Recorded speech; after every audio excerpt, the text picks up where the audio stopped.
L'info éco avec Capital. On commence ce flash par l'info pratique Capital.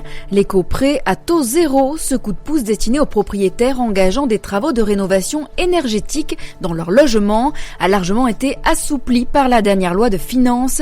Depuis le 1er juillet, il concerne désormais davantage de personnes, puisque tous les logements achevés depuis plus de 2 ans peuvent en bénéficier. Autre bonne nouvelle, la liste des travaux éligibles à cette offre de financement a été allongée. Ce nouvel éco-prêt à taux zéro concerne par exemple l'isolation de la totalité de la toiture ainsi que l'installation d'équipements de chauffage utilisant une source d'énergie renouvelable. Plus de détails à découvrir sur capital.fr.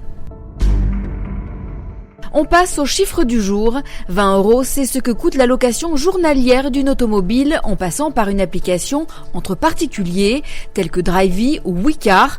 De quoi réaliser une économie non négligeable en comparaison des tarifs proposés par les loueurs classiques. On parle de 30 € au minimum. Autre astuce pour réduire votre budget vacances si vous partez hors de nos frontières. Pensez bien à prendre une carte prépayée multidevises qui vous évitera des lourdes commissions bancaires imposées lors des retraits à l'étranger. Retrouvez sur notre site nos autres astuces peu connues pour faire des économies pendant vos vacances. Le coup de gueule du jour est poussé par notre expert immobilier Henri Buzy-Cazot contre les critères de sélection des locataires. Invité dans l'émission Le Grand Rendez-vous de l'immobilier de Capital et Radio Imo, il s'agace des critères drastiques comme la caution exigée aux futurs locataires.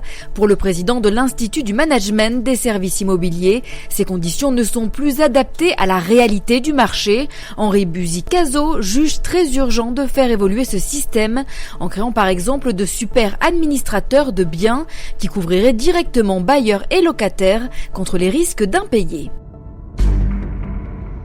Et on termine par la prime à la conversion qui risque d'être bientôt rabotée. Cette aide à l'achat d'un véhicule moins polluant est victime de son succès, alors que Bercy prévoyait qu'elle bénéficie à 500 000 personnes sur tout le quinquennat.